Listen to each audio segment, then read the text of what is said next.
Following the runaway success of The Walking Dead comes 400 Days, a single episode of sorts containing 5 vignette-style stories within the Walking Dead universe. This was initially released as a DLC expansion in between seasons 1 and 2, hinting at some of the characters to come and detailing a stretch of 400 days, with day 1 being the start of the outbreak. I've never had strong feelings on 400 Days, but I actually quite enjoyed it, and I think this snapshot vignette storytelling could have really had some legs. Boiling episodes down to small little chunks or chapters helps with some of the repetition that comes from later games. It keeps things short and sweet, and you're able to throw in even more details because there's less overall arcing plot to worry about. Even 400 Days has this level of detail and attention to it. It's kind of like that one part of the Matrix Revolutions where they're having that big battle on Zion. For years I heard complaints and criticisms of that part in particular being far too scattered and hard to care about, but I thought it was the entire opposite. Being able to see all these different groups and what they were doing and how they were contributing to the fight made it really intense and exciting. It helped me to understand and really invest in what was happening because I was never focused on one thing for too long. It offered such a wide and constantly changing perspective and really highlighted how much it was impacting on everyone. Though I do from memory recall the sequence going on for about 40 uninterrupted minutes and not containing any main characters, so maybe that's why people don't like it. Kinda blew past for me. Much like most of my feelings on the Matrix film series, I can't exactly articulate it, so don't you dare ask me how, but it all just makes sense emotionally. I'm fully in it, and it resonates soundly, but I don't really know what that sound is. Anyway, Matrix sequel review notwithstanding, every mini episode of sorts is centered around this gas station where the characters' photos adorn an information sign, and you select which order you want to go in. This is a great idea and ensures that every playthrough is slightly different, as there are a lot of little things that bleed between episodes and you may not notice them the first time depending on your playing order. Usually I just play in sequential order as I am boring, but this time I decided to use a spinning wheel mechanism and we landed first on the only character who matters in Season 2. Spoilers, I guess. Also, I really like this concept art image they have for the DLC. I love the use of warm colors. It looks really good. Oh, and nice cameo from Kenny at the beginning. There he is. It's kind of funny that Bonnie's story is the most uninteresting of the bunch, considering she's the only character we spend a decent amount of time with in Season 2. The characters here are kind of whatever, and the whole thing was a lot quicker than I remembered, this one only taking about 12 minutes. The main point seems to be establishing that Bonnie was once a junkie, which doesn't really matter, and that Dee stole something from a group that we learn about later. We don't learn what is in the bag, and given how secretive she's being, it suggests it's something important. But oh well. I guess the introductory conversation is kind of cute, and you know I'm a sucker for rain because rain equals atmospheric. I also quite like this stealthy bit in the cornfield as we're chased by members of Roman's group. It's pretty cool. At one point, Bonnie is shot in the shoulder and falls down this hill with a walker attacking her who is in Vince's story. That doesn't mean anything, but I just like it. This one is kind of whatever, easily the worst. Also, playing Shel's story reveals that Dee must have stolen from them, which is neat to see. I never noticed that very obvious thing. Next up was Ross Twedell, apparently. Schnitzelknocker.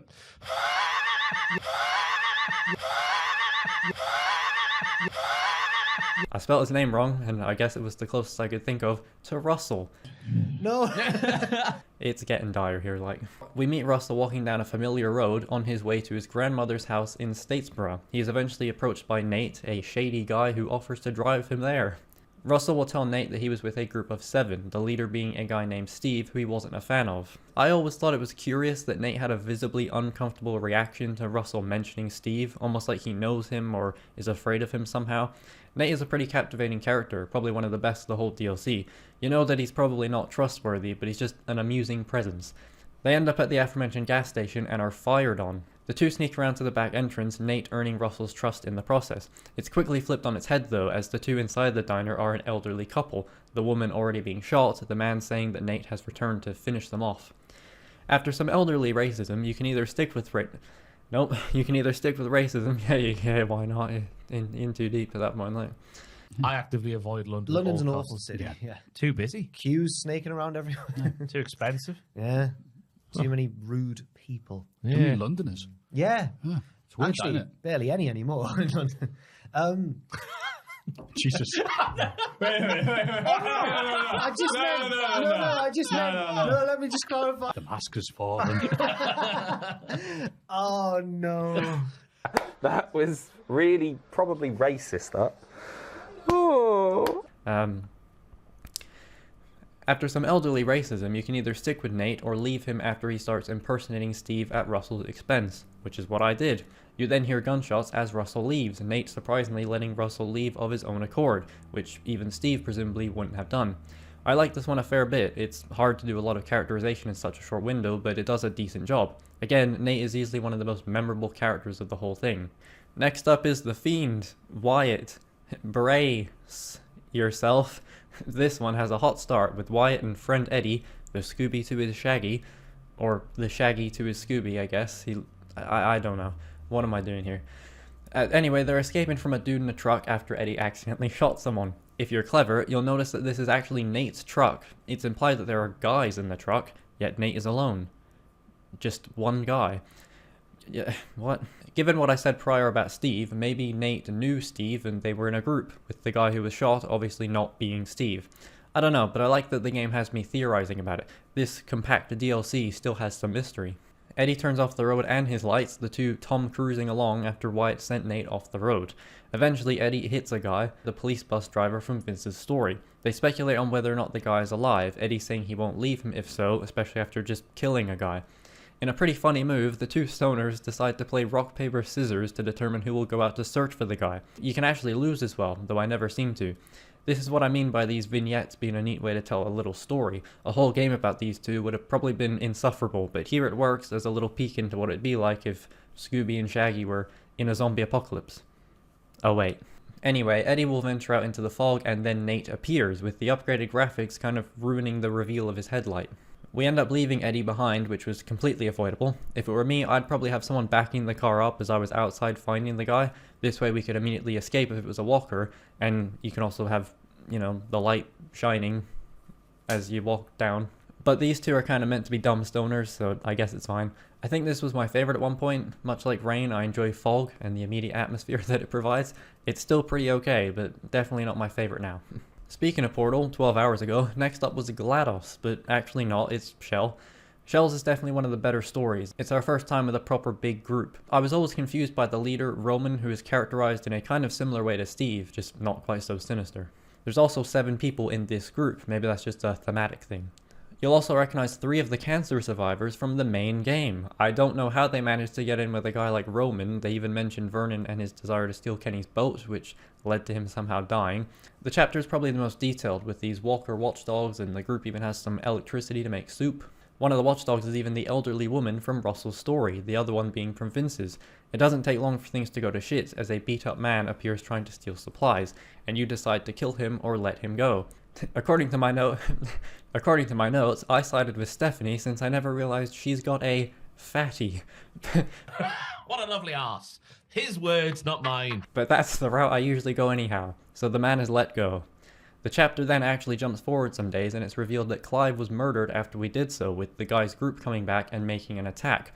We're also then presented with the reversal of our choice, since now Stephanie, the aforementioned one with the fatty, I guess I'm dying on that hill, is accused of trying to steal supplies and ditch. A dumpy truck was the downfall. So you basically make a choice and are then forced by Roman to make the opposite choice, since your vote was the decider in that initial choice and discussion. But fuck that shit, I'm getting out of here. Oh man, they edited the UFO out. Why? Can't we just have fun things? Come on. That was funny. Shel's story is pretty good, but I was noticing an issue that the stories only really get interesting at the end, and then, well, they end. I also then wrote that if Season 2 was more about these characters, and A New Frontier acted as the Season 2 we got with Clementine, that could have been cool. Or make Season 2 the same, but instead we're playing as Bonnie, or one of these 400 Days characters. Then when Clementine shows up, yeah, I don't know. And I guess Vince is last, which is ironic, since it's first. On the surface, it's also the most like Lee's, taking place in Macon, and with him being arrested and transported on probably the exact same day. The group of characters here is probably the best. Danny is a likable enough guy until you find out he's a pedophile. I wrote down always the guy named Danny, but I don't even know who that was referring to. Just jumping in here literal months later to inform everyone that I randomly remembered that this note of Danny was in reference to this Danny, but I was initially thinking of Danny St. John, of course. You should have seen my reaction when I realized this. It made me really hyped for some reason. Just remembering that. Oh. And there's also Justin, a pyramid scheme scammer of sorts who never argues that he didn't commit a crime, which Danny will, and if you as Vince say you're innocent, he'll just hate you all of a sudden. Yo, fuck Danny. Even 400 Days has a plethora of dialogue that is reactive to specific dialogues that you choose, which, as I've probably said, is like the secret sauce to feeling like what you're doing matters. So, someone who will probably be a danger to anyone of any group, and someone who you inherently can't trust. Neither one feels right. That's how you do it, gamers. Eventually, one of the prisoners starts choking out another prisoner, so this police officer from Bonnie's story fucking blows his head off in a panic. He's then bitten by the guy that was getting choked out, and you must escape from the bus, either shooting off Danny or Justin's ankle to break out of the chains. It's an interesting choice because you're forced to decide between two objectively bad people, but do you base it off of their personalities or their crimes? I always shoot Danny's ankle off, escaping with Justin, but Danny is a more outwardly likable person, which is obviously intentional. He also constantly claims to have been falsely accused, so there isn't even a concrete answer as to whether or not he's guilty, but he probably is. Vince's story is definitely the best, somewhat unfortunate since it's the first chronologically. It's also revealed in the credits that Sean Vanneman, of course, had a writing role, as this DLC released in July 2013, and he and others would leave Telltale in September of that year, just 3 months before The Walking Dead Season 2 would begin. I mention this because it isn't specified who wrote which story, but I'm biased in guessing Vanneman wrote Vince's one. The vague but descriptive character writing, the way it feels very grounded and relatable, it just feels the most Sean Vanneman-esque. Finally, we skip forward to the 400th day, playing as a woman named Tavia who is experiencing all of their stories. Knowing now what we know about Season 2, it seems clear that this wasn't all planned out, since this group is portrayed as being pretty normal and not suspicious, but then they're the villains in Season 2. I had a thought that maybe it acted as a prelude to the villains to showcase them before Clementine meets them, but I don't think that really works since none of the characters end up mattering and the one that does turns face, joining our side. Tavia notices smoke in the distance, so assumes correctly that it is the group of characters. The mechanics of this always confused me. I thought that this group was all together for the entire 400 days at one point, which is completely moronic since the story spanned well into 250 plus days, so these characters could have only come together after that point. Anyway, as Tavia, you can convince the others to come. That sounded weird. I think Bonnie will come no matter what. Promiscuous. She. Okay. What? I think Bonnie will come no matter what, but the others can be influenced based on your previous choices, much like Season 1, Episode 4. Wyatt will only come if he was the one to leave Eddie, thinking that Eddie might be there. Shel and Becca will come if you left Roman and didn't kill Stephanie.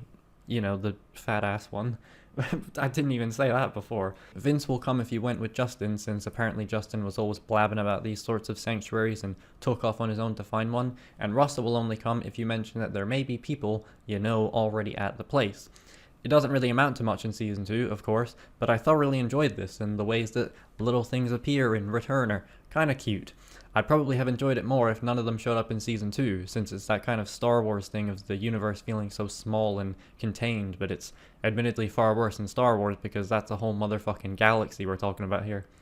Also, I low-key like it more than Episode 4. Time to batten down the hatches. Brave words. There's a chance to retract that statement if you want. Anyway. Into exile I must go. Yes.